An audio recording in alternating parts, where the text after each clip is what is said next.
Nicole woke up and heard noises in the kitchen. When she went in, she saw her father sitting in a wheelchair and trying to make her breakfast. 10 years ago, a strong and sturdy man became wheelchair-bound due to a car accident. At that time, Nicole's mother had to not only do her main job, but take care of her sick husband as well.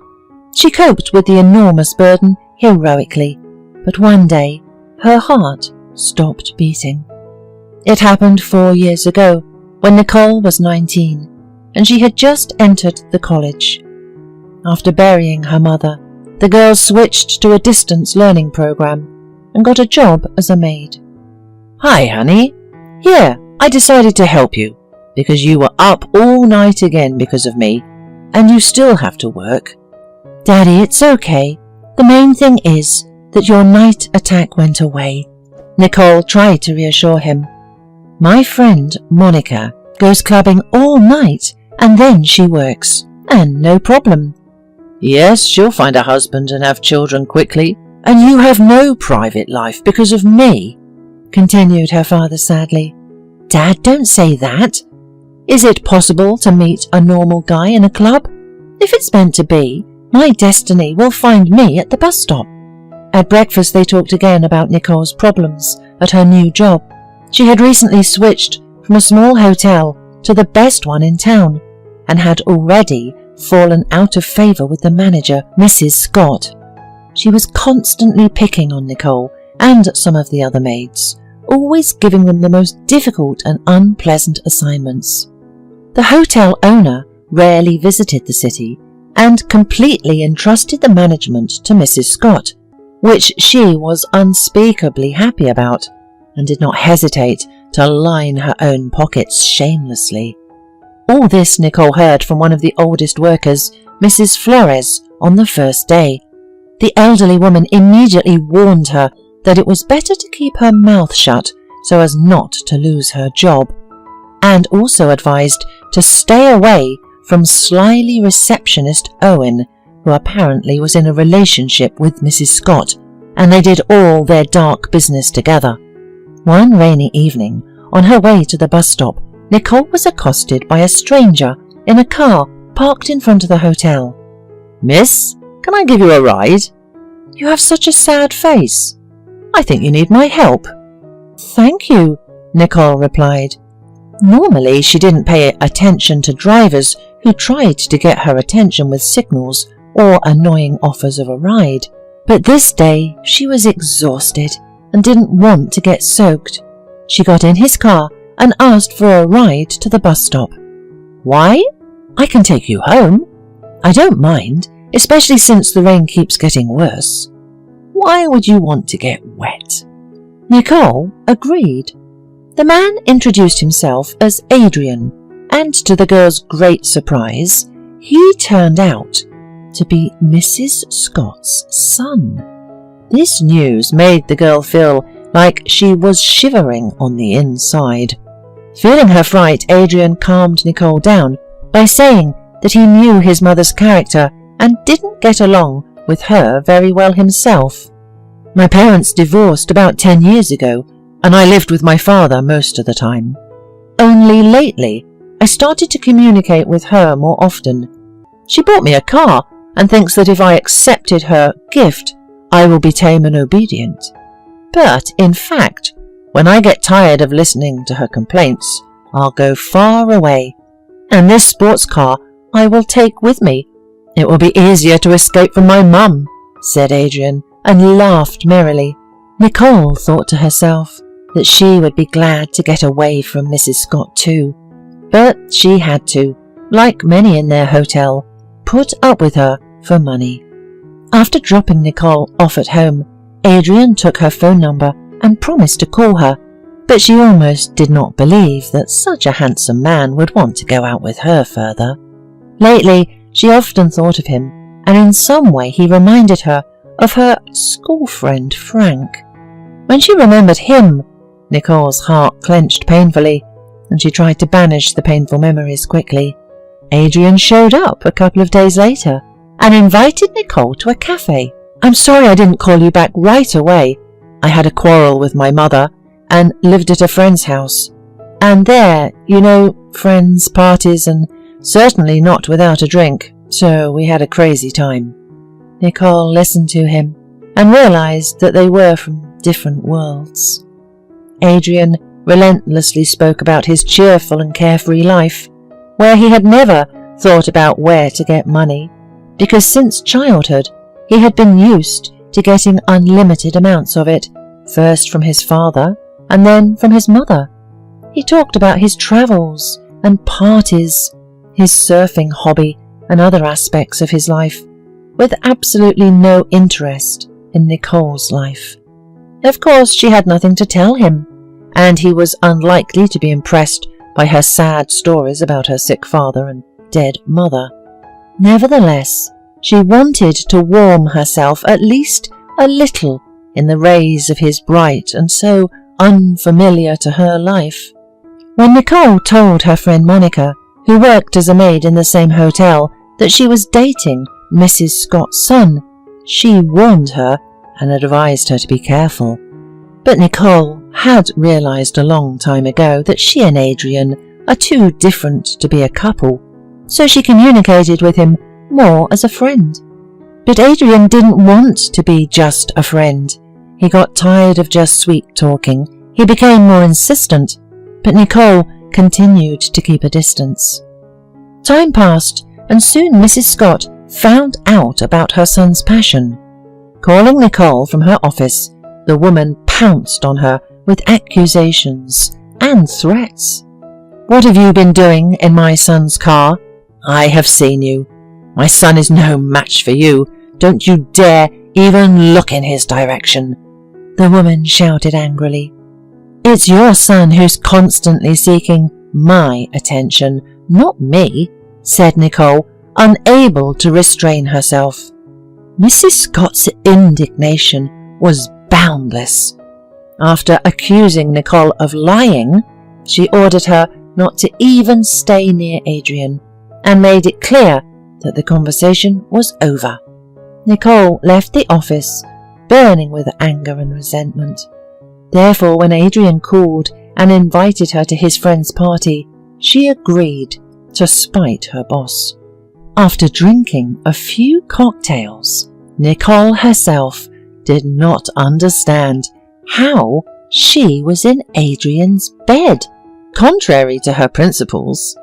In the morning, he drove her home, kissed her goodbye, and promised to call. After that, he disappeared from her life forever. A few weeks passed, and Nicole felt ill. Monica, seeing her friend vomiting every morning in the restroom, advised her to take a test. When the test and the doctor confirmed the pregnancy, Nicole was in shock and did not know what to do now. She told her father everything, and he, surprisingly, did not rebuke or scold his daughter. "I'm even glad, Nicole, that you won't be alone if I die. A child is a blessing. Don't deny him his right to life, and tell his father, after all. Even if you will not be together, maybe he will want to see his child and will decide to help you." But Nicole doubted that this was necessary. She decided for herself that she would keep the child, but she was not going to tell Adrian or his mother. But one day Mrs. Scott, in a tone that did not bode well, called Nicole into her office again and immediately jumped on her with a shout. "I was told that you are pregnant. Is that true? Don't tell me it's my son's child." "I wasn't going to. I don't want anything from you or your son. I will raise my baby on my own." Mrs. Scott's face twisted with anger, and she, accusing Nicole of lying and pretending once more, demanded that she urgently go to the hospital and get rid of the child. But Nicole was adamant. "I told you, I don't want anything from you. Why do you care about my baby?" "Don't you hear me?" shouted Mrs. Scott in a rage. "If you don't do this, as I said, you'll be out of a job, and I'll try to make it so that no one else will take you anywhere. Think, what will you do with a handicapped father and a baby in your arms alone, without money." Nicole silently left the manager's office with an even greater desire to give life to this baby and make him happy. Meanwhile, Mrs. Scott had kept her word. She issued several serious reprimands on Nicole, stating that she was systematically late, did a poor job, and even stole. And after that, she dismissed her, after realizing that she really wouldn't be hired anywhere else after that. Nicole felt depressed. She spent all day crying or sitting and staring at one point. Meanwhile, the money she had previously earned was almost completely gone. One night when her father had an epileptic seizure, Nicole rushed to his room, but on the way she suddenly bent over with a wild pain in her stomach and screaming fell to the floor. Nicole lay in the ward silently staring at the ceiling and swallowing her tears. She had not kept her baby safe, and there was nothing she could do about it. Monica picked her up from the hospital and told that their boss had lost her mind and that it had become dangerous to work at the hotel. She also told her that the hotel's constantly dropping profits finally made the hotel owner suspect something. Monica suggested that Nicole meet with the owner and talk about Mrs. Scott's machinations. At first, Nicole refused, considering such an act disreputable, but Monica was insistent. "Nicole, everyone wants to put Mrs. Scott in her place, but we are all afraid to go against her, just not to lose our jobs. But you have nothing to lose. She has already fired you. We do not intend intrigue or treachery. We just want to open the eyes of the owner of the hotel on his employee." In the end, Nicole agreed. Peter, the owner of the hotel, turned out to be a middle-aged man. After listening to the woman, he admitted that he himself had already started checking all the dealings at the hotel because he had long suspected Mrs. Scott of being dishonest. Peter saw that Nicole was a decent person and came to him only because she was concerned about the fate of the hotel and the staff working there. Even though she was dismissed with a bad wording, all the employees spoke well of her, and Peter realized that she had simply been set up. After learning from Nicole that she worked as a maid, but she studied hotel management at college, the man offered her not just return to the hotel, but to try herself as a manager, with a probationary period, of course. Nicole could not believe her luck, and promised to do everything to improve the hotel and increase profits. When she showed up at the general staff meeting, many people rejoiced. Mrs. Flores immediately told her that Mrs. Scott was dishonorably fired, along with her accomplice Owen, and the owner was going to introduce new management at the meeting. Mrs. Flores, like the other employees, hoped that now they would be led by a decent person. The meeting began, and Peter briefly thanked everyone present for their good work and promised that if in the next quarter everyone worked as friendly and well coordinated and the proceeds increased by 20%, he would raise everyone's salary by the same percentage. A murmur of approval went through the room. "Well now, I want to introduce your new manager to you. Meet Nicole." After that, the auditorium erupted in thunderous applause. And no wonder, because in front of them stood their Nicole, a nice, friendly, hard worker, a leader one could only dream of. Nicole thanked all the staff. "Friends, I really hope that you and I will do our best to have only good reviews about our hotel. Now, let's get to work." It wasn't easy for Nicole at first, because she had to combine her new position and her college exams. But the joy of finally being able to pay for her father's treatment, nutritious meals, and a nurse gave her strength. And meanwhile, the hotel's business really took off, and Peter kept his promise and raised everyone's salary and approved Nicole for her position. In her personal life, Nicole was also expecting joyous changes, and it was helped by chance. One day, a fire inspector came into her office, and when he saw Nicole, he was literally dumb with surprise. "Nicole, I didn't expect to see you here. I heard a rumour that you had quit college and were working as a maid, and it turns out that you are the boss. You look wonderful," muttered the man. "Oh, Frank, I switched to a distance learning program and finally got my diploma," smiled Nicole. They chatted some more, and Frank, embarrassed, as he had done long ago, asked Nicole out.